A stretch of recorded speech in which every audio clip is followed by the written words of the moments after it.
Hi welcome to max TV friends. ఈ రోజు మనతో పాటు ఉన్నారు రంగారెడ్డి జిల్లా కోర్టు అడ్వకేట్ రూపా తాటికొండ గారు. ఈమె కేవలం అడ్వకేటే కాదు, సోషల్ యాక్టివిటీస్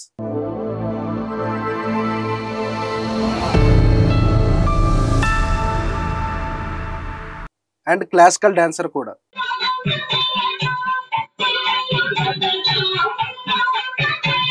ఈ రోజుల్లో చాలా మంది ఎవరైనా ఒక పని చేసుకోవడానికి చాలా బద్ధకంగా ఫీల్ అవుతుంటారు, కానీ రూపా గారు మాత్రం మల్టీ యాక్టివిటీస్ చేస్తుంటారు. సో ఇన్ని పనులు ఎలా రాణిస్తున్నారో రూపా గారిని అడిగి తెలుసుకుందాం. Hi madam. నమస్తే అండి. Welcome to max TV. Madam, ఈ రోజుల్లో ఎవరైనా ఒక పని చేయడానికి చాలా ఇదిగా ఫీల్ అవుతుంటారు. మీరు ఇన్ని మల్టీ యాక్టివిటీస్ ఎలా చేస్తుంటారు మేడం?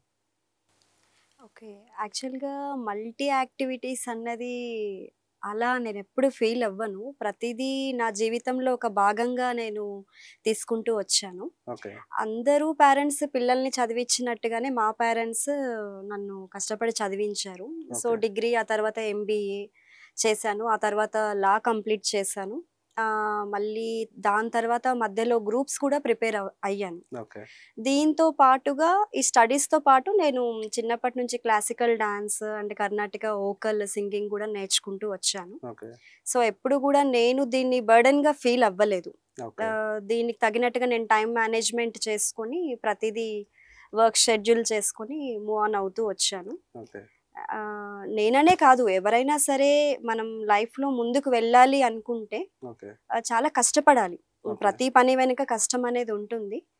కానీ నేను ఆ కష్టాన్ని కూడా ఇష్టంగా తీసుకొని ముందుకు వెళ్ళడం జరిగింది. ఓకే.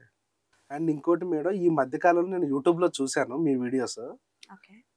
మీరు చెరువు కబ్జాలు కానీ అండ్ ఆగ్రా స్వీట్స్ లాంటి ఒక పెద్ద కంపెనీని కూడా సీజ్ చేయించారు. అంటే ప్రజల కోసం ఇంత చేశారు. దేనికని మేడం? యాక్చువల్గా మేము ఉండేది అక్కడ జరిగినటువంటి సంఘటనలకి నియర్ బైయే మేము ఉంటామండి. మేము ఉండేది వనస్థలిపురం. ఓకే. అయితే ఈ తురకంజాల్ ఇక్కడ ఏంటి అంటే చెరువు కబ్జాకి గురవుతుంది అనేది ఇన్ఫర్మేషన్ మాకు రావడం జరిగింది. ఓకే. సో అలాంటి టైంలో నేను all India lawyers union association తరపు నుంచి అక్కడికి వెళ్ళి ప్రజల యొక్క సమస్యలు ఏంటి తెలుసుకున్నాము. ఆ చెరువు కబ్జా విషయంలో చాలా మంది పొలిటీషియన్స్ హస్తాలు ఉన్నాయి అన్నమాట. Political leaders. అంటే పాలిటిక్స్ అంటే చాలా ఇది చాలా కుట్రలు కుళ్ళు కుతంత్రాలు ఉంటాయి. అవును. మీరు అవన్నీ కూడా చాలా అంటే అంత ధైర్యంగా ఫేస్ చేసి మీరు ముందడిగేసి చాలా ఇది చేశారు. అంటే నేను ఒక్కదాన్నని కాదండి, నాతో పాటు చాలా మంది అడ్వకేట్స్ కూడా అక్కడ పాల్గొనడం జరిగింది. Okay. సో ఆ టైంలో ఏంటి అంటే ఆ చెరువు వల్ల ఏంటి అంటే అక్కడ అది నీటి వనరులు ప్రకృతికి సంబంధించింది. Okay. ఆ నీటి వనరుల ద్వారా చుట్టుపక్కల గ్రామాలకి ఆ చేపలు పట్టుకోవడం కానివ్వండి, ఆ వాటర్ చుట్టుపక్కల ఉన్న గ్రామాలకి సప్లై అవ్వడం కానివ్వండి, దానివల్ల ఎంతో ఉపయోగకరం ఉంది. Okay. అలాంటి ఆ చెరువుని ప్రతిరోజు నైట్ టైము లారీలతోటి మట్టి, ఇసుక, పెద్ద పెద్ద రాళ్లతోటి తరలిస్తూ ఆ Okay. చెరువుని కొంచెం కొంచెంగా కబ్జా కబ్జా చేసుకుంటూ వచ్చిన సందర్భాలలో మేము హైకోర్టులో ఆర్డర్ తీసుకొని వచ్చి మేము దాన్ని ప్రొటెక్ట్ చేయడం జరిగింది. Okay. అండ్ తర్వాత మీరు ఇంకొకటి అడిగారు, ఇబ్రహీంపట్నం కొత్తపల్లి గ్రామంలో ఆగ్రో సీడ్స్ కంపెనీని కూడా అవును. అడ్వకేట్స్ సహాయ సహకారాలతోటి ఆ కంపెనీని కూడా మేము సీజ్ చేయించడం జరిగింది. ఓకే. అక్కడ ఏంటి అంటే రీజన్, అక్కడ మనకి ఆ కంపెనీలో జంతువుల కళేబరాలతోటి ఆయిల్స్, చాయ్ పత్తులు తయారు చేసి ఓకే. అక్కడ ఒక భరించరాని ఒక బ్యాడ్ స్మెల్. ఓకే. ఆ స్మెల్ చుట్టుపక్కల కి ఉన్న జనాలు కూడా ఇబ్బంది ఎస్ పడిపోతున్నారు. ఎస్ ఎస్ కరెక్ట్ గా అండి, వాళ్ళు కంప్లైంట్ ఇస్తేనే మేము అక్కడికి వెళ్ళడం జరిగింది. ఇప్పుడు ఎక్కడైనా ఏదైనా ఒక సమస్య ఉంది అంటేనే అవును. అది మా వరకు వస్తేనే మేము వెళ్తాం. ఓకే. సో ఆ సమస్యని మాక్సిమం మా వంతు ప్రయత్నం మేము చేసి దాన్ని సార్ట్ అవుట్ చేస్తాం. ఓకే. యాజ్ అడ్వకేట్ గా, అడ్వకేట్స్ అంటే సోషల్ ఇంజనీర్స్ అండి. ఓకే. ప్రతిదీ అలాని డబ్బుతో చూడలేము. ఉమ్. కొన్ని ఏంటి అంటే మన బాధ్యతగా దాన్ని నిర్వర్తించాలి ప్రతిదీ కూడా. ఓకే. సో ఆ విధంగా మేము ఆ కంపెనీ దగ్గర కూడా వెళ్ళి సోషల్ మీడియాలో ధర్నాలు చేసి ఆ కంపెనీని కూడా మేము క్లోజ్ చేపించగలిగాము. అక్కడ ఎలాంటి ప్రాబ్లం వచ్చింది అంటే ఆ చుట్టుపక్కల పరిసర ప్రాంతాలలో కనీసం గడ్డిని కూడా జంతువులు మేయలేని పరిస్థితి, ప్రెగ్నెంట్ తో ఉన్న లేడీస్ కి కూడా హెల్త్ ఇష్యూస్ రావడం. అండ్ ఇంకొకటి అక్కడ గవర్నమెంట్ స్కూల్ కూడా దగ్గరలో ఉందండి. పిల్లలు కూడా ఆ స్మెల్ కి తట్టుకోలేక చాలా ఇబ్బందులు పడ్డారు. ఆ కంపెనీని కూడా మేము సీజ్ చేపించగలిగాము. సో ఇలా మా వరకు ఏదన్నా వస్తే I'm always with you people. ఏ సమస్య వచ్చినా కూడా మీరు మా నోటీస్ కి తీసుకొని రావచ్చు. న్యూ క్రిమినల్ లాస్ కూడా వచ్చాయి మేడం, అంటే జూలై 1 నుంచి అమల్లోకి వచ్చాయి కదా. అవునండి. వీటి గురించి మీరు ఏం చెప్తారు మేడం, ఈ క్రిమినల్ లాస్ గురించి? ఖచ్చితంగా నేను దాని గురించి కూడా మీకు ఎక్స్ప్లెయిన్ చేస్తాను. ఇది న్యూ క్రిమినల్ లాస్ అనేదండి కొలోనియల్ పీరియడ్లో బ్రిటిషర్స్ తీసుకొచ్చినటువంటి చట్టాలు. వాళ్ళ ఆధ్వర్యంలో వాళ్ళకు అనుగుణంగా పెట్టినటువంటి చట్టాలు. ఒకటి IPC, CrPC, Indian evidence act, ఇవి 3. అయితే అప్పుడు స్వాతంత్రం రాకముందు ఉన్నటువంటి జనాభా చూసుకుంటే మనకి ఆల్మోస్ట్ ఆల్ 35 crores అలా ఉన్నారు. స్వాతంత్రం వచ్చిన తర్వాత ఇప్పుడు మన భారతదేశం జనాభాను చూసుకుంటే 140 crores వరకు ఉన్నారు. అంటే అప్పుడున్న పరిస్థితులకి ఇప్పుడున్న జనాభా పెరుగుదలని బట్టి చూస్తే క్రైమ్ రేట్ కానివ్వండి, ఆ జరుగుతున్న నేరాలు ఘోరాలు రేషియో కానివ్వండి, డే బై డే పెరుగుతూ వస్తుందే కానీ తగ్గుతూ అయితే రావట్లేదు. అయితే అప్పుడున్నటువంటి చట్టాలు దానికి తగిన విధంగా ఉన్నటువంటి శిక్షలు కంపారిజన్ చేసుకుంటే ఇప్పుడు ప్రెజెంట్ గా ఉన్నటువంటి సిచ్యువేషన్స్ కి అవి కరెక్ట్ గా కాదు, కరెక్ట్ మ్యాచ్ అవ్వట్లేదు. కాబట్టి కొన్ని మార్పు చేర్పులతోటి ఇప్పుడున్న పరిస్థితులకు అనుగుణంగా కొన్ని మార్పు చేర్పులు తీసుకొచ్చారు. అయితే ఈ ఐపీసీ అన్నది ఇండియన్ పీనల్ కోడ్ ని మనం బిఎన్ఎస్ గా మార్చడం జరిగింది. బిఎన్ఎస్ అంటే మనకు వచ్చేసి భారతీయ న్యాయ సంహిత. అండ్ తర్వాత సిఆర్పిసి క్రిమినల్ ప్రొసీజర్ కోడ్, దీనికి వచ్చేసి భారతీయ నాగరిక సురక్ష సంహిత. ఇది second one. And third one వచ్చేసి ఇండియన్ ఇండియన్ ఎవిడెన్స్ యాక్ట్. ఈ ఇండియన్ ఎవిడెన్స్ యాక్ట్ ఏంటంటే భారతీయ సాక్ష్య అధినయం, బిఎస్ఏ. ఇవి 3 మన సాంస్క్రిటైజ్డ్ వర్డ్స్ అండి, సంస్కృతంకి సంబంధించిన వర్డ్స్. ప్రతి దానికి భారతీయ అని వచ్చింది. అంటే నేను నా మనసుకి ఏమనిపిస్తుంది అంటే భారతి అంటే సరస్వతి అండి వర్డ్. సరస్వతి అంటే ఏంటి అంటే మనకి వేదాలకు, పురాణాలకు, ఋషులు, ఇతిహాసాలకి పుట్టినిల్లు భారతి, మన భారతదేశము. ఆ విధంగా ప్రతి ఒక్క సంస్కృతం వర్డ్ కి సంబంధించింది కాబట్టి ప్రతి దానికి భారతి అనే వర్డ్ ని యాడ్ చేస్తున్నారేమో అనేసి నాకు ఒక చిన్న మనసుకి తట్టింది నాకు. అంటే ఆ భారతీయ అన్నదానికి ఫస్ట్ 3 వర్డ్స్ భారతి అన్నదానికి ఈ మీనింగ్ వర్తిస్తుంది. సంస్కృతం వర్డ్ కి సంబంధించింది అన్నమాట. మనకు తగినట్టుగా మనము వీటిని పేర్లు సంస్కృత్ లాంగ్వేజ్ లో మనం సెలెక్ట్ చేసుకుని చేయడం జరిగింది. అండ్ ఇంకొకటి మన భారతదేశము నాకు ఇప్పుడు ఉన్నటువంటి చట్టాలకి ప్రతిదానికి భారతీయ అని పెట్టడం నాకు చాలా గొప్పగా గర్వనీయంగా ఉంది.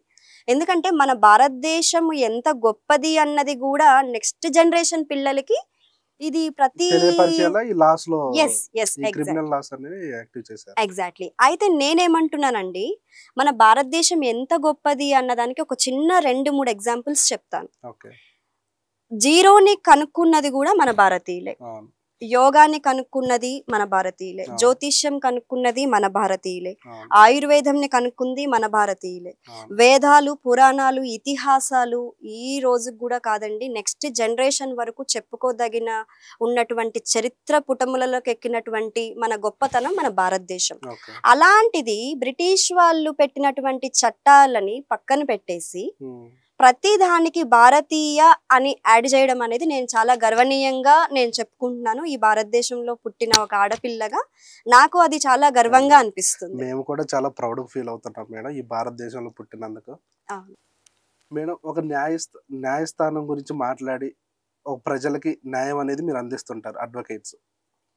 సో ఆ కేసు గెలిచిన తర్వాత ఓడిపోయిన తరపు నుంచి ఆ జనాలు ఏంటంటే ఈ కేసు వాదించింది ఈ అడ్వకేటే కాబట్టి మనం ఏదైనా చేయాలంటే ఈ అడ్వకేట్నే చేయాలనే ఉద్దేశంతోనే అడ్వకేట్స్ మీద దాడులు చేస్తుంటారు.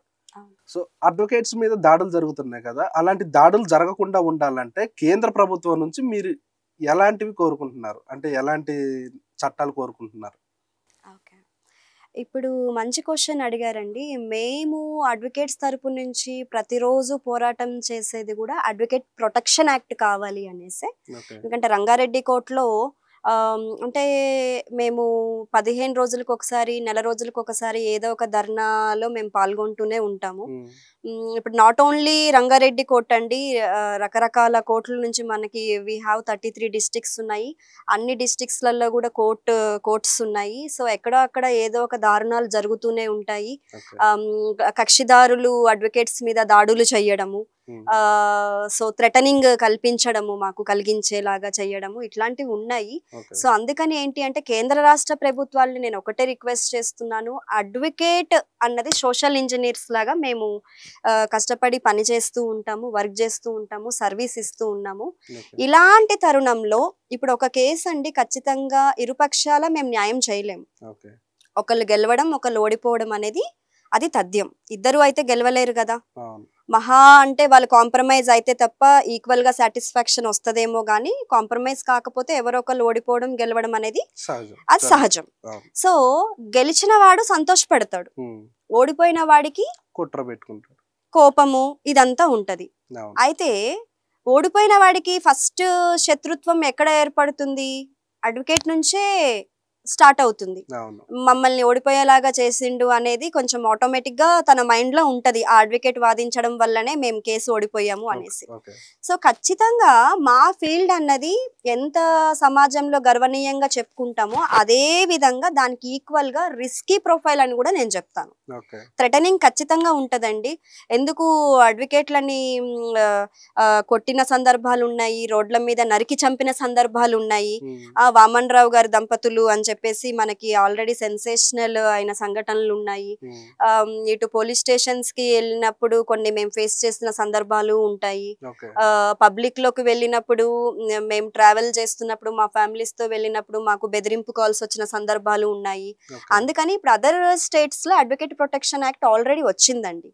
మన తెలంగాణ స్టేట్ లో రేవంత్ రెడ్డి గారిని నేను రిక్వెస్ట్ చేస్తుంది, మీడియా తరపున ఓపెన్ గా చెప్పేది ఏంటి అంటే, అడ్వకేట్ ప్రొటెక్షన్ యాక్ట్ ఎంత తొందరగా అమలు చేస్తే మాకు ఫేవర్ చేసినట్టుగా నేను అడ్వకేట్స్ అందరి తరపున ఇదొక మీ మీడియా తరపు నుంచి కూడా నాదొక స్మాల్ రిక్వెస్ట్ గా చెప్తున్నాను. మేము కూడా కోరుకుంటున్నాం మేడం, అడ్వకేట్స్ ప్రొటెక్షన్ కూడా తీసుకురావాలి. ఎందుకంటే అడ్వకేట్స్ మంచుకుంటూనే చాలా మంది ప్రజలకు ఒక న్యాయం అనేది జరుగుతుంటది. అవునండి. లేడీస్ కంటూ కొన్ని చట్టాలు వచ్చాయి. ఇన్ని చట్టాలు ఉన్నా కూడా ఎందుకని ఆడవారి అగత్యాలు జరుగుతున్నాయి అంటే ఒక భయం అనేది లేదు. ఎందుకని ఇలా జరుగుతున్నాయి మేడం ఆడవారిపై? మంచి క్వశ్చన్ అండి ఇది. ఎన్ని చట్టాలు వచ్చినా కూడా ఆడవారి మీద అఘాయిత్యాలు జరుగుతున్నాయి అంటే ఇది ఒక రకంగా చెప్పాలి అంటే చాలా బాధాకరమైన సిచ్యువేషన్. నేను ఒకటే చెప్పాలనుకుంటున్నాను ఈ క్వశ్చన్కి ఆన్సర్. నెక్స్ట్ ఇలాంటి సంఘటనలు ఆపాలి, ఆగిపోవాలి, దేనికన్నా ఒక ఫుల్ స్టాప్ రావాలి అంటే, నెక్స్ట్ జనరేషన్ వరకైనా ఇది కంట్రోల్ అవ్వాలి అంటే, నేను ఎక్కడి నుంచి ఈ ప్రస్తావన స్టార్ట్ చేయాలి అనుకుంటున్నాను అంటే, ఎడ్యుకేషన్ సిస్టమ్ నుంచి దీన్ని పటిష్టంగా బలపరచాలని అనుకుంటున్నానండి. ఎందుకు ఎడ్యుకేషన్ సిస్టమ్ నుంచి రావాలి, lack of moral education system అని ఎందుకు అంటున్నాను అంటే, ఎడ్యుకేషన్ సిస్టంలో చాలా మంది అక్కడ సబ్జెక్ట్ పరంగానే చెప్తూ వస్తున్నారు. తల్లిదండ్రులు చెప్పినా కూడా వినరండి కొంతమంది పిల్లలు. అదే స్కూల్ టీచర్ చెప్పింది అనుకోండి, మా టీచర్ ఇలా చెప్పారు, అలా చెప్పారు అని చెప్పేసి మైండ్ లో కూర్చుండిపోతుంది ఒక విద్యార్థికి. ఓకేనా? సో మరి స్కూల్స్ లో నేను ఏం రిక్వెస్ట్ చేస్తున్నాను అంటే, awareness programmes should be conducted regarding moral values and ethics. Moral values and ethics to the school students, to the school teachers, and at the same time to the parents also. School teachers ki awareness programs conduct cheyali, students ki cheyali, parents ki kuda cheyali. ఏ విధంగా అంటే ఆడపిల్లలకి మగపిల్లలకి నెలకి ఒక్కసారి ఒక గంట సేపు అయినా సరే మన సభ్య సమాజంలో ఎవరితో ఎలా ఉండాలి, అబ్బాయిలకైతే గర్ల్స్ తోటి ఎలా ఉండాలి, ఒక ఉమెన్ తో ఎలా ఉండాలి, ఏ విధంగా రెస్పెక్ట్ ఇవ్వాలి, అదే విధంగా అమ్మాయిలకు కూడా అమ్మాయిలు ఏ విధంగా సభ్య సమాజంలో ఉండాలి, మగ పిల్లలతో మన లిమిటేషన్స్ ఏంటి, మనం ఏ విధంగా ఉండాలి ఏంటి, అదే విధంగా ఈ పిల్లలకి ఏ విధంగా గైడ్ చేయాలి అన్నది స్కూల్ టీచర్స్ కి కూడా మంత్లీ వన్స్ ఒక 1 అవర్ అవేర్నెస్ క్యాంప్స్ కండక్ట్ చేయాలి. పేరెంట్స్ మీటింగ్ ఎప్పుడు మార్కులకి సంబంధించిందే పెడతారు కానీ పిల్లల్ని ఏ విధంగా మనము పెంచాలి, వాళ్ళకి ఎలాంటి ఎలా ఇవ్వాలి Yes. సమాజంలో అనే వాటి మీద అవును. మాట్లాడరు. అంటే ఇల్- పిల్లలకు స్కూల్ పిల్లలకు కూడా చెప్పరు టీచర్స్. అవునండి. సో ఇలా మనము పేరెంట్స్ ని, స్టూడెంట్స్ ని, స్కూల్ టీచర్స్ ని ఈ విధంగా ఎడ్యుకేషన్ సిస్టమ్ నుంచే మనము పిల్లల్ని చక్కగా మౌల్డ్ చేసుకుంటూ వస్తే కొంతవరకు అవేర్నెస్ కలుగుతుంది. అప్పుడు సోషల్ రెస్పాన్సిబిలిటీస్ అంటే ఏంటో తెలుస్తుంది. సో మంచి హ్యూమన్ బీయింగ్ పిల్లలు తయారవుతారు. సో అదే విధంగా క్రైమ్ రేషియో కూడా ఆటోమేటిక్ గా రెడ్యూస్ అవుతుంది. సో ఎడ్యుకేషన్ సిస్టమ్ నుంచి పటిష్టత ఏర్పడాలి అనేసి నేను నా ఆలోచన. ఇలా ఉంటే కూడా బాగుంటుంది. అండ్ తర్వాత lack of parental care, parents care కూడా తగ్గుతుందండి. వాళ్ళు వృత్తిపరంగా జాబ్స్, మార్నింగ్ వెళ్ళి ఈవినింగ్ రావడము, పిల్లలు వాళ్ళకి ఏం కావాలి ఎవ్రీథింగ్ కొంచెం మిస్ అవుతున్నారు. పేరెంట్స్ కి పిల్లలకి మధ్యలో కమ్యూనికేషన్ గ్యాప్ కూడా వస్తుంది. అదే విధంగా పేరెంట్స్ ఎప్పుడు కూడా మార్క్స్, ర్యాంకులు ఇవే చూస్తున్నారు. మా పిల్లల Narayana Sri Chaitanya colleges, IIT colleges ఈ ర్యాంక్ వస్తుంది, ఆ ర్యాంక్ వస్తుంది, కాంపిటీషన్ ఇదే చూస్తున్నారు. కానీ పిల్లలకి ఎంతవరకు వాళ్ళ స్ట్రెస్ విధానం ఏ విధంగా ఉంది, వాళ్ళు ఎంతవరకు రీచ్ అవుట్ అవుతున్నారు ఏంటి, ఇది కూడా పట్టించుకోవట్లేదు. Yes exactly. సో అందుకని పేరెంటల్ కేర్ కూడా ఉండాలి. అండ్ ఇంకా coming to school teachers, principals గురించి వచ్చేస్తే వాళ్ళకి బిల్లులు, ఫీజులు వసూళ్లు చేయడము, అండ్ బెల్ కి ఒక్కొక్క పీరియడ్ కి ఏం సబ్జెక్ట్ అవుతుంది ఏంటి, బస్సు వచ్చిందా తీసుకెళ్ళిందా, ఈ మధ్యలో ఫీజులు చూసుకోవడం సరిపోతుంది. కానీ ఎడ్యుకేషన్ సిస్టమ్ ని ఒక మంచి పద్ధతులలో డెవలప్ చేయాలి, ఎలాంటి నేర్పించాలి స్టూడెంట్స్ అనే దాని మీద వాళ్ళు ఇంకా అవగాహన పెట్టాలి. అవునండి. అండ్ ఇంకొకటి ఏంటి అంటే ప్రతి స్కూల్లో భగవద్గీతకి సంబంధించిన శ్లోకాలు రోజుకి 2 చెప్పినా కూడా సంవత్సరానికి 700 శ్లోకాలండి. పద్యము తాత్పర్యం ఇలా చెప్పడం వల్ల మన సనాతన ధర్మాలు ఏంటి, అసలు మనం భారతదేశం యొక్క గొప్పతనం ఏంటి పిల్లలకి తెలుస్తుంది. ఇవన్నీ తెలియకపోవడం వల్లనే ఇలాంటి నేరాలు ఘోరాలు జరుగుతున్నాయి. కొంచెం వీటిని అరికట్టడానికి పిల్లలకి మంచి మంచి పద్ధతులు చెప్తే ఉంటే బాగుంటుంది అనేసి నా యొక్క ఆలోచన. మేడం, ఇప్పుడు మీరు చెప్పినట్టు అంటే భగవద్గీత శ్లోకాలు రోజు ఒక 2 పద్యాలు నేర్చుకుంటే సంవత్సరానికి 700 పద్యాలు అవుతాయి అన్నారు. సో అది నేర్చుకోవాలంటే తెలుగు అనేది కంపల్సరీగా వచ్చి ఉండాలి. కానీ ఇప్పుడున్న స్కూల్స్ లో చాలా మంది ఇంగ్లీష్ కి ఎక్కువ ప్రిఫరెన్స్ ఇస్తున్నారు. ఆ తెలుగు అనేది చచ్చిపోతుంది.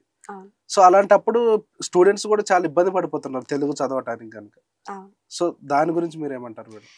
ఏది ఏమైనా సరేనండి, తెలుగు దేశ భాషలందు తెలుగు భాష లెస్స అన్నారు. మదర్ టంగ్ తెలుగండి. అమ్మ అని రాయడం కూడా రావట్లేదు ఈ కాలం పిల్లలకి. ఎంత బాధాకరమైన విషయం. మీరు బ్రతుకు తెరువు గురించి అదర్ లాంగ్వేజెస్ ని నేర్చుకోండి, కానీ మదర్ టంగ్ లాంగ్వేజ్ ని ఎలా మర్చిపోతారండి? అదే విధంగా పాశ్చాత్య సంస్కృతి అలవర్చులు కూడా అడిక్ట్ అయిపోతున్నారు. ఇప్పుడు వ్యాలంటైన్స్ డే అనేసి, మదర్స్ డే అని, ఫాదర్స్ డే అని, ఇవన్నీ ఎక్కడవండి?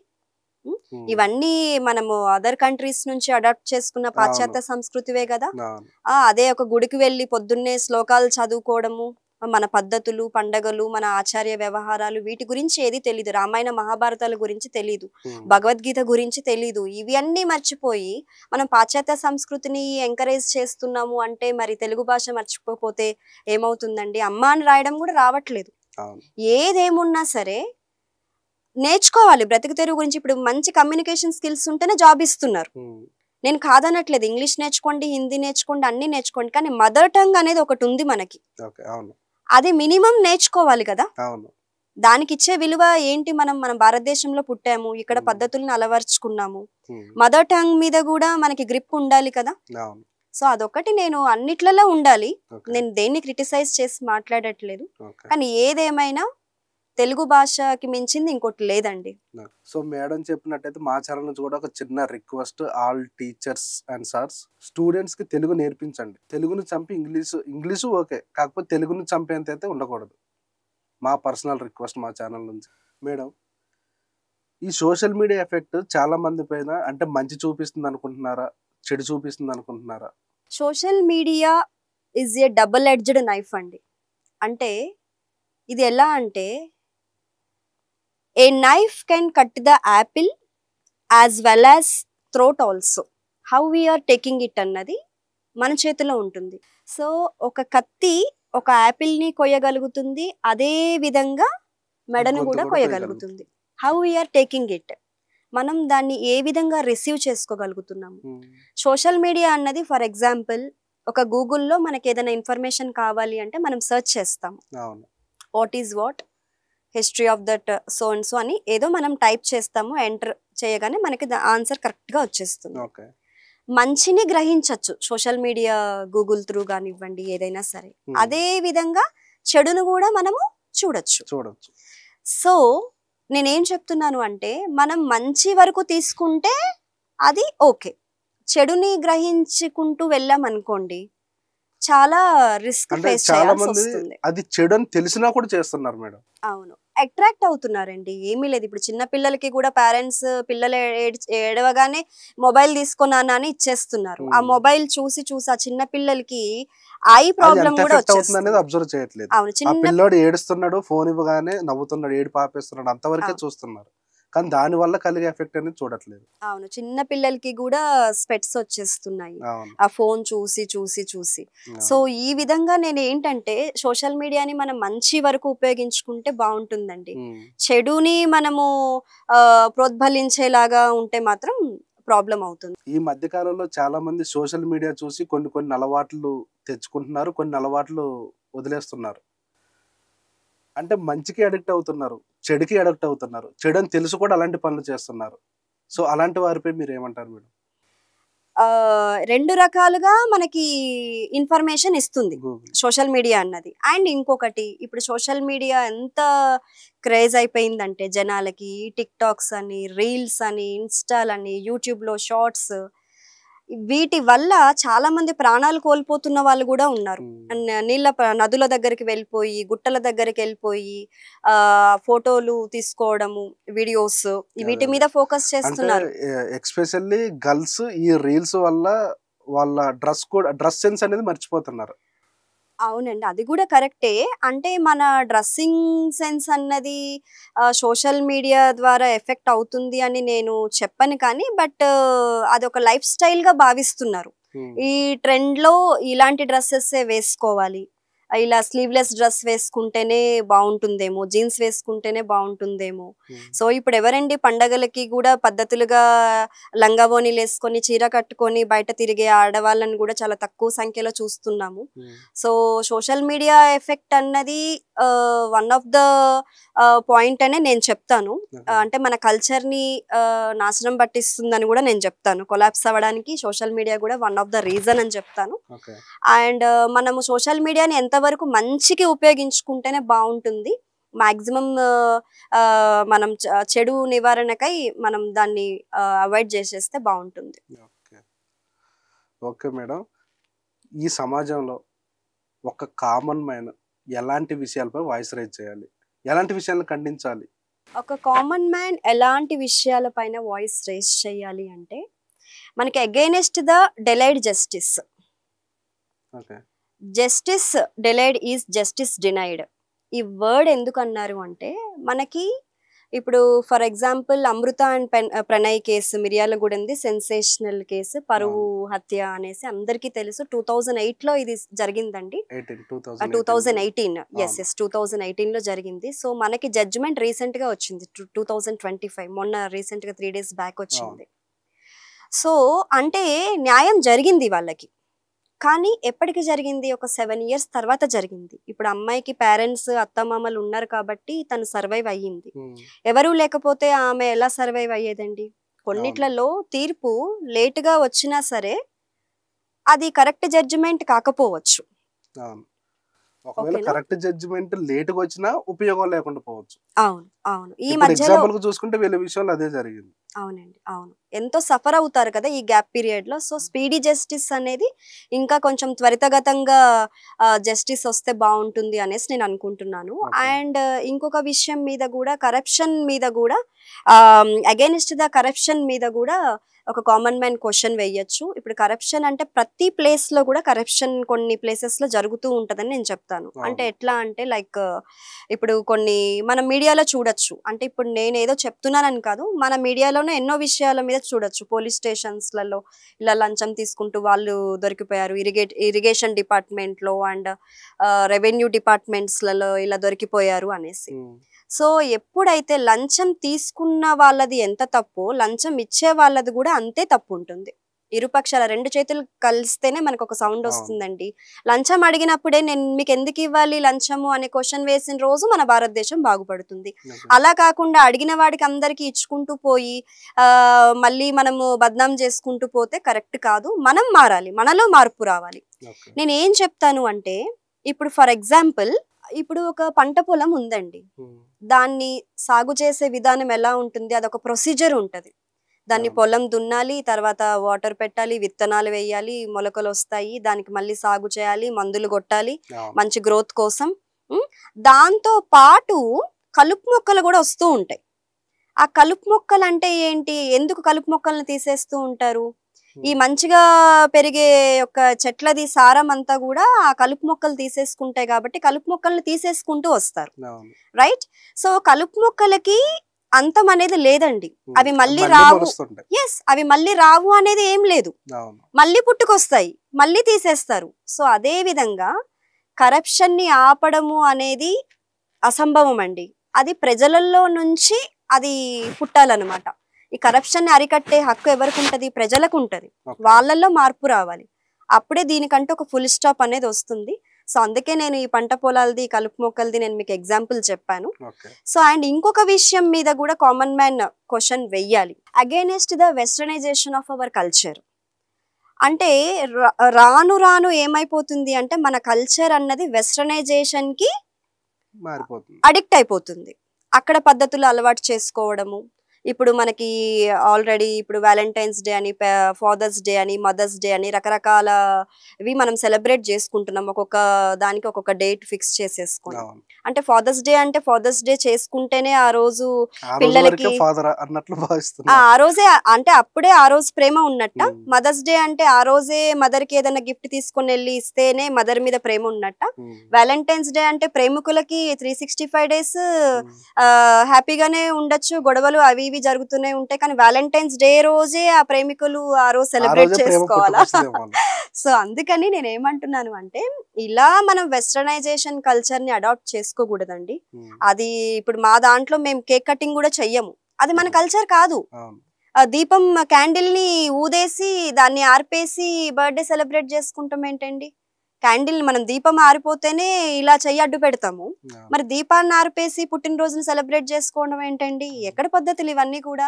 అదే మనము ఆ రోజు మార్నింగ్ గుడికెళ్ళి ఏదన్నా ఎవరికన్నా లేని వాళ్ళకి అన్నదానం చేసి, ఆర్ఫనేజ్ పిల్లలకి ఏదో ఇంత ఫుడ్ పెడితే అది ఎంత మనసుకి హ్యాపీనెస్ ఉంటుంది. అవును. ఎందుకు మన ఆలోచించట్లేదు ఈ వల్ల అవతల రోజుల్లో? వాడి కడుపు కూడా నిండుతుంది.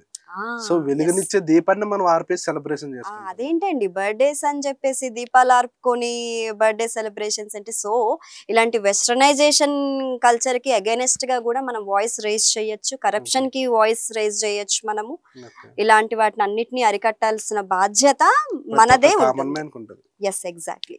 మేడం కోర్ట్ అంటేనే న్యాయస్థానం. ఒక న్యాయం జరుగుతుందని చెప్పేసి ప్రజలు వస్తుంటారు. ఆ న్యాయం కోసం వచ్చిన ప్రజల దగ్గర మీరు ఎక్కువ ఫీజులు తీసుకుంటారని చెప్పేసి మేము విన్నాం మేడం బయట.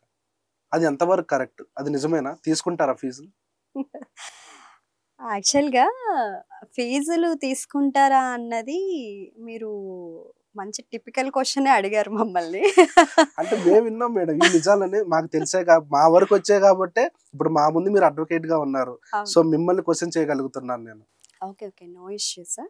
అయితే ఇప్పుడు మాకు యాక్చువల్‌గా అడ్వకేట్స్ వెల్ఫేర్ యాక్ట్‌లోనే మాకు కొన్ని నార్మ్స్ ఉంటాయండి. ఓకే.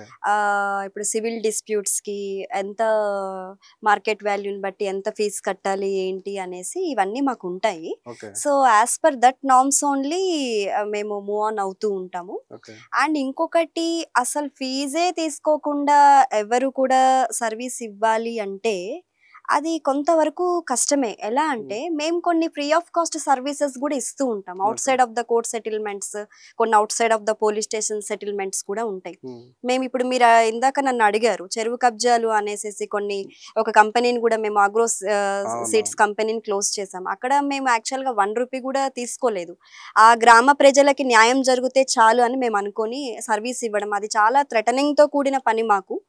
అయినా కూడా మేము సర్వీస్ ఇచ్చాము. అండ్ ఇప్పుడు కొన్ని కేసెస్‌లో ఎలా ఉంటాయంటేనండి మనకి ఫ్రీ లీగల్ ఎయిడ్ సర్వీసెస్ వాళ్ళు కూడా ఉంటారు. ఇప్పుడు ఫీజు బేర్ చేయలేని వాళ్ళు ఉంటారు. ఓకే. వాళ్ళకి గవర్నమెంట్ ప్లీడర్స్ నుంచి కూడా జడ్జి గారే అపాయింట్ చేయడం జరుగుతుంది. పేద ప్రజలకు కూడా న్యాయం జరగదు అనేది ఏం లేదండి. కోర్టు న్యాయస్థానంలో అలా కూడా జరుగుతుంది. కొంతమంది ఏంటి అంటే నామినల్ ఫీ అనేది మాకు పే చేస్తూ ఉంటారు. ఎందుకు అంటే మాకు కూడా ఆఫీసెస్ ఉంటాయి. ఇప్పుడు అడ్వకేట్ ఆఫీస్ అంటే కమర్షియల్ గానే చూస్తారండి. ఓకే. ఇప్పుడు నా ఆఫీస్ రెంటే వచ్చేసి 30,000. సో మేము రెంట్ పే చేయాలి. మా దగ్గర జూనియర్స్ ఉంటారు. వాళ్ళకి సాలరీస్ ఇవ్వాలి మంత్ అండ్ మంత్. ఇదంతా పక్కన పెట్టేస్తే we also human beings. Right, we also having our own families. Right, we need to take care of them who are depending on ours. Right, so మేము ఇదంతా manage చేయాలి కాబట్టి nominal fees తోటి మేము న్యాయం చేయడం అనేది ఖచ్చితంగా ఉంటుంది. అట్లా అని ఎక్కువ ఫీజులు తీసుకోవడం అనేది ఉండదు. మనకి వెల్ఫేర్ యాక్ట్లో ఏ విధంగా అయితే ఉందో దాని పరంగానే కోర్ట్ ఫీజెస్ ఇవన్నీ ఉంటాయి. సో ఆ విధంగా మేము మూవ్ ఆన్ అవుతూ ఉంటాం. సమాజంలో రేప్స్, మర్డర్స్ ఇలాంటి కేసులు చాలా జరుగుతున్నాయి. అవును. సో ఇలాంటి కేసులు జరగకుండా ఉండాలంటే ఎలాంటి చట్టాలు రావాలి? ఓకే, మంచి క్వశ్చన్ అడిగారండి. ఈ క్వశ్చన్కి నేను ఒకటే ఆన్సర్ ఇస్తాను.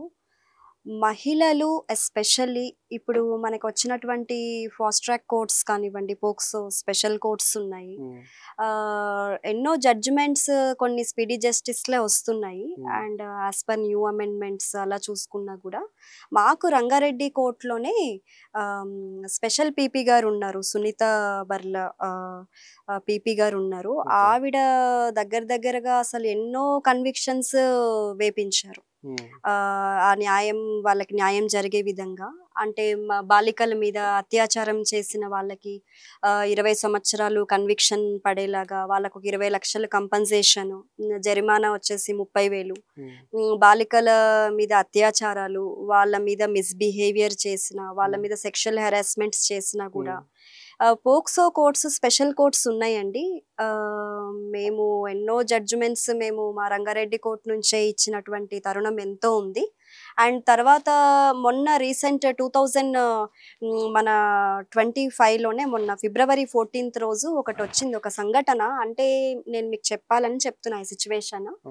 The state of Telangana Chaitanyapuri through Chaitanyapuri police station versus Chanti and others. ఈ కేసులో జడ్జిమెంట్ ఏమని వచ్చింది అంటే ఒక లేడీ 16 సంవత్సరాలు ఉన్నటువంటి బాలిక అమ్మమ్మ వాళ్ళ గ్రానీ తోటి ఉంటుంది. ఆ పాప ఏం చేస్తుంది అంటే ఎదురుగా ఉన్నటువంటి నైబర్ వాళ్ళ ఇంటికి వెళ్ళి వాళ్ళ పాపని ఆడిపించడానికి తను వెళ్తుంది. ఆ బేబీతో ఆడుకోవడానికి వెళ్తుంది ఏదో ఒక టైంలో, ఈవినింగ్ అవర్స్ అలా. ఆ ఇంట్లో ఉన్నటువంటి ఓనర్ ఎవరైతే ఉన్నారో ఆయన ఈ పాప మీద అత్యాచారం గత కొన్ని రోజుల నుంచిగా చేస్తూ ఉన్నాడు.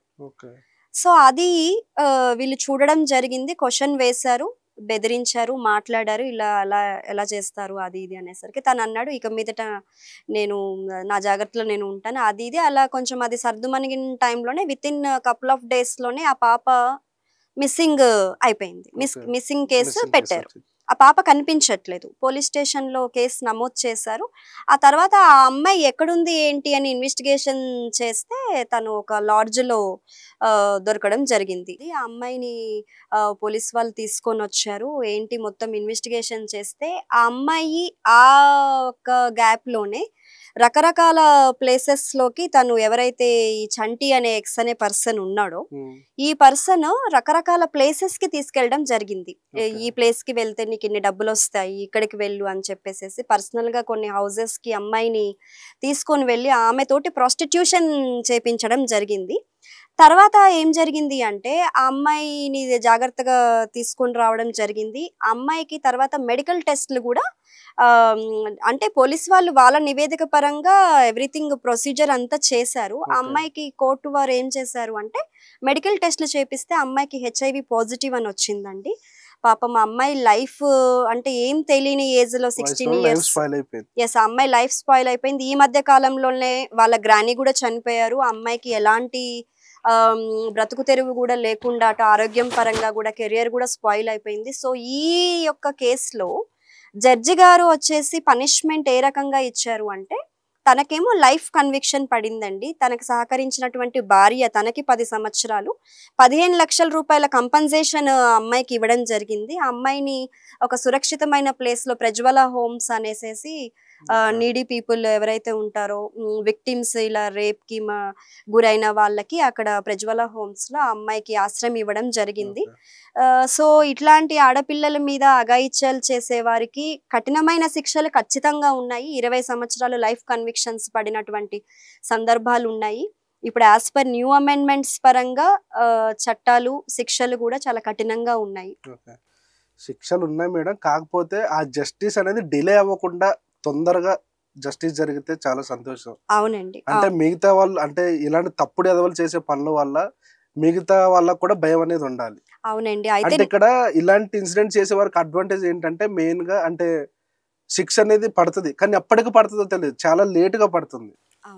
సో ఇక్కడ మనం చెప్పుకోదగ్గ విషయం ఏంటంటే ఈ ఇన్సిడెంట్ చేసిన పర్సన్ కి ఎవరైతే ఉన్నారో చంటి అనే పర్సన్ అతనికి తొందరగా శిక్ష పడ్డది కాబట్టి ఇక్కడ మనం చెప్పుకోవచ్చు మేడం. అవును. అయితేనండి నేను ఏమనుకుంటున్నాను అంటే ఇలాంటి సిచ్యువేషన్స్ ఫేస్ చేసినప్పుడు బాలికలు కానివ్వండి మహిళలు కానివ్వండి ఎవరికైనా సరే స్పీడీ జస్టిస్ అంటే లైక్ అరబ్ కంట్రీస్ లో ఉన్నాయండి. I to I leg to leg తీసేస్తారు వెంటనే. సో అరబ్ కంట్రీస్ లో ఎలా ఉంది అంటే ఇమ్మీడియట్ గా స్పందిస్తారు వాళ్ళు. ఇప్పుడు మన దగ్గర ఏంటి ఇన్వెస్టిగేషన్ ప్రొసీజర్, ఇప్పుడు ఛార్జ్ షీట్ ఫైల్ చేయడమే 90 days తర్వాత కూడా పని అవ్వట్లేదు. ఎందుకంటే అబ్స్కాండింగ్ లో ఉంటారు, పరారీలో ఉంటారు, వాళ్ళందరినీ తీసుకురావాలి, వెతికి పట్టుకోవడానికి అదొక టైం. అవునండి. సో ఇక్కడ దర్యాప్తులో కూడా కొన్ని లోపాలు ఉన్నాయి, ఇక్కడ కూడా లేట్ ఇన్వెస్టిగేషన్స్ జరుగుతున్నాయి. ఇప్పుడు మాకు కొన్ని NDPS డ్రగ్స్ కేసెస్ ఇవి కొన్ని వస్తూ ఉంటాయండి. 2019-20లో నమోదైన కేసెస్ కి నోటీసులు నిదానంగా సర్వ్ అయ్యి 5 years తర్వాత 2025లో కోర్టుకి అపియర్ అవుతున్నటువంటి అక్యూజులను చూసిన సందర్భాలు ఉన్నాయి. సో ఏంటి అంటే దర్యాప్తు లోపాలని నేను పర్టికులర్ గా చెప్పను కానీ బట్ అబ్స్కాండింగ్ లో ఉండడము వాళ్ళందరినీ ఇప్పుడు ఒక్కొక్క కేసులో మొన్న ఒక కేసు NDPS కేసులో 60 మంది అక్యూజులు ఉన్నారండి. మేము వచ్చేసి A8 and A12 A13 ముగ్గురికి మేము అడ్వకేట్ గా మమ్మల్ని వాళ్ళు పురమాయించుకున్నారు. ఒక్కొక్క కేసులో 60-70 మంది ఉన్న సందర్భాలు ఉన్నాయి. మరి వాళ్ళందరినీ వెతికి పట్టుకోవాలి, ఛార్జ్ షీట్ ఫైల్ చేయాలి. సో ఇవంతా ఒక లెందీ ప్రొసీజర్ అనే చెప్పాలి. ఈ గ్యాప్ లో ఏంటి అంటే ఇంకా సరైన న్యాయం జరగకపోవడం ఇలాంటివి కూడా జరుగుతున్నాయి. సో స్పీడీ జస్టిస్ అన్నది ఇంకా మార్పు రావాలి. లైక్ అరబ్ కంట్రీస్ లో ఎస్పెషల్లీ మహిళల మీద దాడులు జరుగుతున్నాయి కదా, వాళ్ళకి ఎస్పెషల్లీ ఆ అఫెండర్స్ ఎవరైతే ఉన్నారో అక్యూజులు ఎవరైతే ఉన్నారో వాళ్ళకి మాత్రం చాలా కఠినమైన శిక్షలు ఆన్ ద స్పాట్ ఇస్తేనే వేరే వాళ్ళు ఇలాంటివి చేయడానికి వాళ్ళు ఆలోచిస్తారు. అట్లా అన్నమాట. సమాజంలో పోలీసులు అంటే చాలా మందికి ఒక మంచి అభిప్రాయం ఉంటుంది, ఒక న్యాయం చేస్తారని నమ్ముతారు పోలీసులు. సో అలాంటి పోలీసులు కూడా ఈ మధ్య కాలంలో చాలా తప్పుడు పనులు చేస్తున్నారు. అలాంటి వారిని మీరు ఏమంటారు? ఓకే, యాక్చువల్గా అండి పోలీస్ డిపార్ట్మెంట్ని నాకు బ్లేమ్ చేయాలి అని నాకు అలాంటిది ఏమీ లేదు. కాకపోతే ఇప్పుడు జరుగుతున్న వాటి మీదనే నేను మాట్లాడాలి అనుకుంటున్నాను. ఫ్రెండ్లీ పోలీస్ అన్నది only it's a caller tune అండి, బట్ నాట్ ఇన్ రియాలిటీ. ఇప్పుడు మేము రీసెంట్గా గచ్చిబౌలి సైబర్ షీ టీమ్స్ దానికి మేము వెళ్ళాము. ఒక కేసు నిమిత్తం మీద 10 రోజులు నేనే తిరిగాను. అయితే కనీసము అక్కడ సర్కిల్ ఇన్స్పెక్టర్ కూర్చొని మాట్లాడండి, నేను యాజ్ అడ్వకేట్గా నేను నా క్లయింట్ తరపున వెళ్ళినప్పుడు మినిమం రెస్పెక్ట్ కూడా ఇచ్చి కూర్చోమని కూడా అనలేదు. ఓకే. గంట సేపు మాట్లాడాము, గంట సేపు నేను నిలబడ్డాను. సో అదే అంటే యాజ్ అడ్వకేట్ గా మీకే రెస్పెక్ట్ ఇవ్వలేదంటే ఒక కామన్ పీపుల్స్ కి రెస్పెక్ట్ అనేది ఇవ్వరు అని చాలా మంది నమ్ముతారు. అది నిజం కూడా. అవును. అయితేనండి ఇప్పుడు కామన్ మ్యాన్ అంత డేర్‌గా వెళ్లి తన సమస్యని కంప్లెయింట్ రూపంలో రాసి ఇవ్వాలి అంటే కూడా చాలా ఆలోచిస్తాడు. భయపడతారు. భయపడతారు. అవును. చాలా మంది అమ్మో పోలీస్ స్టేషనా వాళ్ళేమంటారో ఏంటో అనేసి పోలీసుల మీదనే భయపడతారు. కంప్లైంట్ అంటే ఏదోలా అంటే ఏదోలా భయపడుతుంటారు. ఆ! అంటే ఇప్పుడు వాళ్ళ సమస్యని చెప్పుకొని కంప్లెయింట్ రాయడానికే భయపడుతూ ఉంటారు. అలాంటిది పోలీస్ వాళ్ళని క్వెషన్ వేయాలి అంటే కామన్ మ్యాన్ ఖచ్చితంగా సంకోచిస్తాడు, భయపడతాడు. అవును. అయితే నేనేమంటున్నానంటేనండి, మనం ఎవరినైనా సరే క్వెషన్ వేయొచ్చు. అది మన హక్కు. ఓకే.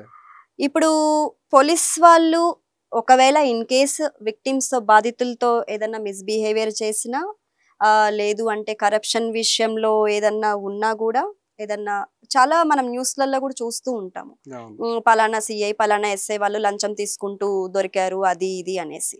అంటే నేను చెప్తుంది కాదు, మీడియాలో మనం చూస్తూ ఉంటాం రెగ్యులర్‌గా. అండ్ సో అలాంటి టైంలో గూడా మనము క్వెషన్ వేయొచ్చు. వాళ్ళ డ్యూటీస్ వాళ్ళు చెయ్యాలి. ఎందుకంటే దే ఆర్ గెట్టింగ్ సాలరీస్ వాళ్ళకొస్తూ ఉంటాయి. వాళ్ళ డ్యూటీని వాళ్ళు సక్రమంగా నిర్వర్తించాలి. అండ్ కామన్ మ్యాన్‌కి ఎప్పుడైతే ఒక పోలీస్ స్టేషన్‌లో సవినయంగా న్యాయం జరగట్లేదు అని ఎప్పుడైతే భావిస్తారో, మీరు ఆ టైంలో అధైర్యం పడాల్సిన అవసరం లేదు. ఎందుకంటే ప్రతి పోలీస్ స్టేషన్‌లో ఒక అడ్మిన్ ఎస్ఐ ఉంటారు. వారిపైన సర్కిల్ ఇన్స్‌పెక్టర్ ఉంటారు. వారిపైన ఏసీపీ గారు ఉంటారు. వాళ్ళ పైన ఒక డీసీపీ సార్ ఉంటారు. వారందరికీ హెడ్ కమిషనర్ గారు ఉంటారు. అవును. మన హైదరాబాద్ సిటీలో అండి ఇక్కడ మన తెలంగాణలో మనకి ఓవరాల్‌గా 3 కమిషనరేట్స్ ఆఫీసులు ఉన్నాయి. Cyberabad commissionerate, Rachakonda commissionerate and Hyderabad commissionerate. మొత్తం 3 కమిషనరేట్లలో ఏ జ్యూరిస్డిక్షన్‌కి ఒక్కొక్క కమిషనరేట్ డివైడ్ అయిపోయి ఉంది. ఓకే. అక్కడికి వెళ్ళి మన సమస్యని అంటే మనం ఒక ప్రోటోకాల్ ఉంటుంది దేనికైనా సరే. ఆ ప్రోటోకాల్ పరంగా కక్షిదారులు ఫాలో అవుతే బాగుంటుంది. ఇప్పుడు మీరు పోలీస్ స్టేషన్‌కి వెళ్లారు. మీకు ఒక విషయం మీద పోలీస్ వాళ్ళు స్పందించలేదు. ఆ టైంలో మీరు ఏం చేస్తారు?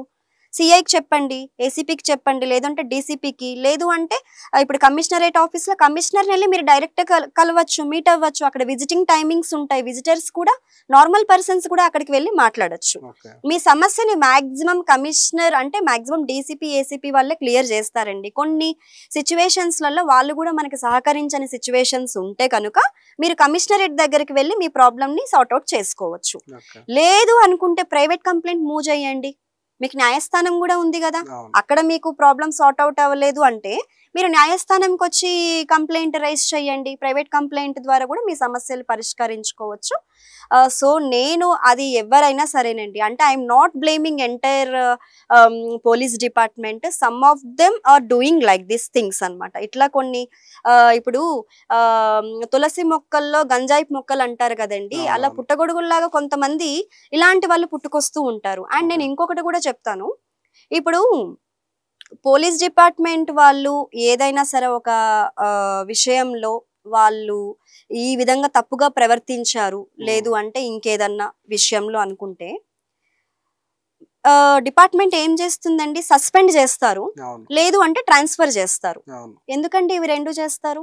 సస్పెండ్ చేసినా, ట్రాన్స్‌ఫర్ చేసినా సస్పెండ్ చేస్తే వాళ్ళ సాలరీ వాళ్ళకొస్తుంది. ట్రాన్స్‌ఫర్ అంటే ఇప్పుడు ఫర్ ఎగ్జాంపుల్ ఎల్బీ నగర్‌లో ఒక హెడ్ కానిస్టేబుల్ ఎగ్జాంపుల్ ఏదైనా తప్పు చేస్తే తీసుకెళ్ళి మనకి సిటీలో ఏదో ఒక పోలీస్ స్టేషన్‌లో ట్రాన్స్‌ఫర్ చేసేస్తారు. చేస్తున్నారు.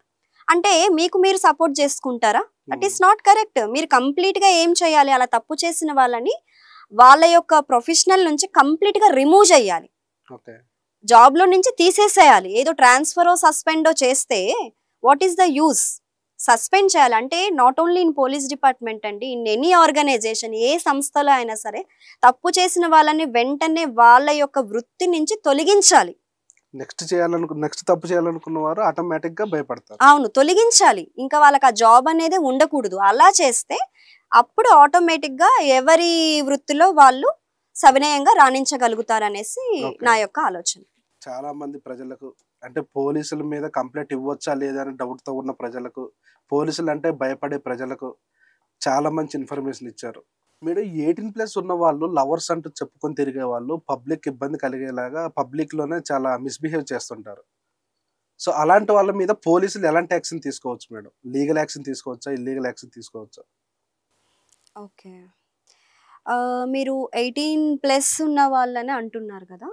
యాక్చువల్ గా 18+ ఉన్న వాళ్ళకి బేసిక్ గా వాళ్ళకి ఫ్రీడమ్ ఉంటుంది, వాళ్ళ ఫ్రీడమ్ వాళ్ళకు ఉంటుంది. కానీ పబ్లిక్ ప్లేసెస్లలో మాకు ఇష్టం వచ్చినట్టుగా మేము ప్రవర్తించవచ్చు అని చెప్పేసి స్మోక్ చేయడం, లైక్ పెద్ద పెద్ద సౌండ్ సిస్టమ్స్ వాల్యూమ్ పెంచేసి పక్కన వాళ్ళకి డిస్టర్బ్ గా చేయడము, and misbehaviour with the people. అంటే ఇప్పుడు మీరు అన్నారు కదా లవర్స్ అలా కపుల్స్ కొంతమంది వాళ్ళ ప్రైవసీ కోసం కొన్ని పార్క్స్ వాటికి వెళ్తూ ఉంటారు. అలా వెళ్ళినా కూడా ఎదుట వారికి ఇబ్బందికరంగా ఉండనంత వరకు ఓకే, ఎదుట వారిని ఇబ్బంది పెట్టేలాగా వాళ్ళ ప్రవర్తన అన్నది ఉంటే మాత్రం వాళ్ళు పోలీస్ వాళ్ళు కూడా పబ్లిక్ ప్లేసెస్ ఇప్పుడు 4 గోడల మధ్యలో ఉండేది 4 గోడల మధ్యలో ఉండాలండి. దాన్ని రచ్చలాగా చేసుకొని పబ్లిక్ లో మేము ఇష్టం వచ్చినట్టుగా బిహేవ్ చేస్తాము అంటే దట్ ఈస్ నాట్ కరెక్ట్. వాళ్ళకు కూడా బ్యాడ్ నేమ్ తెచ్చి పెడుతుంది. Yes yes yes yes. And ఇంకొకటి నేను ఎగ్జాంపుల్ చెప్తానండి. ఇప్పుడు ఇంగ్లాండ్ లో జరిగింది ఇది, మాకు నా గురువు గారు చెప్పారు, మహేశ్వరరావు గారు అని, చాలా మంచి వ్యక్తి. ఆయన నాకు చెప్పిన ఎగ్జాంపుల్, ఒకప్పుడు ఫ్రీడమ్ గురించి ఒక ఎగ్జాంపుల్ చెప్పారు. అదేంటి అంటే ఇంగ్లాండ్ లో ఒక రోజు మార్నింగ్ వాకింగ్ చేసుకుంటూ ఫుట్పాత్ మీద తన యొక్క వాకింగ్ స్టిక్ ని ఇలా ఇలా స్వింగ్ చేసుకుంటూ వెళ్తున్నాడట ఒక పర్సన్. సో అది ఎదురుగా వస్తున్నటువంటి వ్యక్తికి తన ముక్కుకు తలిగింది ఆ స్టిక్. ఆయన ఏం చేశాడు, కేసు పెట్టేశాడు డైరెక్ట్ గా. అప్పుడు ఈయన ఆర్గ్యుమెంట్ ఏమని చేస్తున్నాడు అంటే, England is a democratic country, I am the citizen of this country, I have my own liberty, so I can swing my walking stick as my choice అని అన్నాడట. అయితే అపోనెంట్ పర్సన్ ఏమని అన్నాడంట, ఓకే నీ stick ని నువ్వు తిప్పుకో ఏమన్నా చేసుకో, but your freedom ends where my nose begins అన్నాడంట. నీ ఫ్రీడమ్, నీ చేతిలో ఉన్నటువంటి స్టిక్ నా ముక్కుకు తగలనంత వరకే నీ ఫ్రీడమ్. అంటే మనం చేసే పని ఎదుట వారికి ఇబ్బంది కలిగించనంత వరకే అది ఫ్రీడమ్ అండి. కలిగించింది అనుకోండి, ఇప్పుడు మీ ఫ్రీడమ్ నాకు ఇబ్బందికరంగా ఉండకూడదు. మీకు ఫ్రీడమ్ ఉందని మీరు ఎలా పడితే అలా మాట్లాడితే నేను పడాలా? నేను పడను కదా, ఆబ్వియస్లీ నేను పడను. సో నాకు ఫ్రీడమ్ ఉందని నేను మిమ్మల్ని తిడితే మీరు పడతారా? లేదు. సో సభ్య సమాజంలో ఎలా ప్రవర్తించాలి అన్నది మినిమం మనం తెలుసుకొని ఉండాలి, పక్క వారికి ఇబ్బంది కలగకుండా చూసుకోవాలి. అవునండి, అవును. 18 బిలో ఉన్న వాళ్ళకి అంటే అబ్బాయిలకు కానీ, ఎక్కువ అబ్బాయిలు ఈ వైన్స్ మందుల షాపు మందుల దుకాణం దగ్గర చూస్తుంటాం మేడం. 18 సంవత్సరాలు తక్కువ ఉన్న వారికి కూడా మద్యం అమ్ముతున్నారు. సో అలా మద్యం అమ్ముతున్న వారిపై ఎలాంటి యాక్షన్ తీసుకోవచ్చు, ఎలాంటి చట్టం ఉంది? అయితే మంచి క్వశ్చన్ అడిగారండి. మద్యము విక్రయాల మీద చాలా చెప్పచ్చు, మనకి 1 డే ఇంటర్వ్యూ తీసుకున్నా తక్కువే. ఎందుకంటే ఇప్పుడు మనకి మన యొక్క స్టేట్ ఇన్కమ్ కానివ్వండి ఏదైనా సరే మద్యం మీదనే మనకి 20 to 30% ఇన్కమ్ వస్తుంది. ఫర్ ఎగ్జాంపుల్ 2023 to 24 చూసుకుంటే మనకి దగ్గరగా 30,000 కోట్లు ఇన్కమ్ ఉంది. 24 to 25 చూసుకుంటే 45 crores 45,000 కోట్లు మనకి ఇన్కమ్ వస్తుంది. ఇప్పుడు 25 to 26 టార్గెట్ ఏంటి అంటే 60,000 కోట్ల రూపాయల ఇన్కమ్ కేవలం మద్యం మీద రావాలి అన్నట్టుగా ఈ టెండర్ వేసుకున్న వాళ్ళకి టార్గెట్ ఉంటుంది. అయితే నేను ఒకటే చెప్తానండి, ప్రజల ఆరోగ్యం తోటి చెలగాటమా. ఎందుకు అంటే ఇప్పుడు ఎంతో మంది జీవితాలు స్పాయిల్ అయిపోతున్నాయి, తాగుడికి బానిసలు అయిపోయి వాళ్ళ యొక్క ఆరోగ్యం కూడా పాడైపోతుంది, కొన్ని హెల్త్ ఇష్యూస్ వస్తున్నాయి. మనకి WHO వరల్డ్ హెల్త్ ఆర్గనైజేషన్ వాళ్ళు ఇచ్చినటువంటి సర్వే పరంగా చూసుకుంటే ఈ తాగుడు కంటిన్యూగా 10 years కంటిన్యూగా డ్రింక్ చేసిన వాళ్ళకి ఎన్నో హెల్త్ ఇష్యూస్, లివర్ ప్రాబ్లమ్స్ అని, మనకి హార్ట్ రిలేటెడ్ అనేసి చాలా హెల్త్ ఇష్యూస్ వస్తున్నాయి. సో అండ్ దట్ టు ఇవాళ రేపు ఏం చూస్తున్నాము, మైనర్స్ కూడా వైన్ షాప్స్ దగ్గరికి వెళ్ళిపోయి వాళ్ళకి నచ్చినవి తీసుకుంటున్నారు. అయితే మరి మైనర్స్ కి అసలు ఆల్కహాల్ ఏ విధంగా పర్మిషన్ ఇస్తారు? అంటే యువతని మీరు మీ యొక్క స్వావలంబన గురించి, మీ యొక్క బిజినెస్ గురించి యువతని మీరు ఈ విధంగా ఎంకరేజ్ చేసుకుంటూ మైనర్స్ కూడా ఇలా అమ్మడము, వైన్స్ అమ్మడం అనేది బాధాకరమైన విషయము. యువత వారి యొక్క భవిష్యత్తు బంగారం లాంటి భవిష్యత్తుని మీరు స్పాయిల్ చేస్తున్నారు అనేసి నేను మీకు మీడియా ముందు ఓపెన్ గా చెప్పడం జరుగుతుంది. సో మద్యం మితంగా తాగండి అనేది ఒక కాన్సెప్ట్ ఉందండి మనకి. అది మనం మితంగా కాకుండా అపరిమితంగా తాగడం వల్ల హెల్త్ ఇష్యూస్ వస్తున్నాయి. సో ఎంతో మంది ఫ్యామిలీస్ కూడా ఎన్నో రకాల బాధలకి గురవుతున్నారు. అండ్ మద్యం తాగడం వల్ల క్రైమ్ రేట్ కూడా పెరుగుతుంది. ఎలా అంటే ఇప్పుడు తాగిన మైకంలో ఎన్నో నేరాలు ఘోరాలు, ఆడవారి మీద అత్యాచారాలు కానివ్వండి, ఒకరికొకరు పొడుచుకొని చంపుకొని నరుక్కొని చనిపోతున్నటువంటి సందర్భాలు కూడా మనం చూస్తున్నాము. అండ్ ఇంకొకటి ఏంటి అంటే మద్యం షాప్స్ కి వీళ్ళకి ఏంటి అంటేనండి ఒక కమిటీ ఏర్పాటు చేయాలి. ఎక్కడెక్కడ వైన్ షాప్స్ ఉన్నాయి ఏంటి అనేసి వాళ్ళందరినీ కూర్చోపెట్టి వాళ్ళకి ఒక కమిటీ ఏర్పాటు చేసి పోలీస్ వాళ్ళు కానివ్వండి ఇంకేమైనా ప్రత్యేకమైన టీమ్స్ ని ఏర్పాటు చేసి వాళ్ళకి కూడా అవేర్నెస్ క్యాంప్స్ కండక్ట్ చేయాలి. ఏ విధంగా అంటే మైనర్స్ కి ఖచ్చితంగా అమ్మకూడదు, ఒక సర్టెన్ ఏజ్ వాళ్ళు మాత్రమే వీటిని కొనాలి విక్రయించుకోవాలి అనేది ఒక కాన్సెప్ట్. ఇప్పుడున్న యువతకి మీరు ఒక మంచి మెసేజ్ ఇవ్వాలంటే ఏమిస్తారు మేడం? ఓకే, నేను ఒకటే చెప్తానండి, ఎవరికైనా సరే మంచి బుక్స్ చదవండి, మంచి గుడ్ పీపుల్ తోటి ఫ్రెండ్షిప్ చేయండి. సో మనం సమాజం పట్ల ఎంపతి అండ్ సింపతిని మనము కట్టుదిట్టంగా మనం చేసుకొని ఉండాలి. నీడీ పీపుల్ ఎవరున్నారు వాళ్ళకి హెల్ప్ చేయండి. Then only you will become a good human beings and మీరే ఈ సొసైటీకి ఒక మంచి ఆస్తిలాగా తయారవుతారు. సో వీటిని మీరు ఫాలో అవుతే ఖచ్చితంగా మన భారతదేశంలో కూడా మంచి మార్పులు వస్తాయి. సో నేను ఇదైతే ఖచ్చితంగా చెప్తాను. Yes yes yes absolutely. Thank you madam, చాలా మంచి ఇన్ఫర్మేషన్ అందించారు. ఈ వీడియోతో చాలా మంది చాలా నేర్చుకోవాలి కూడా. ఓకే, నమస్తే.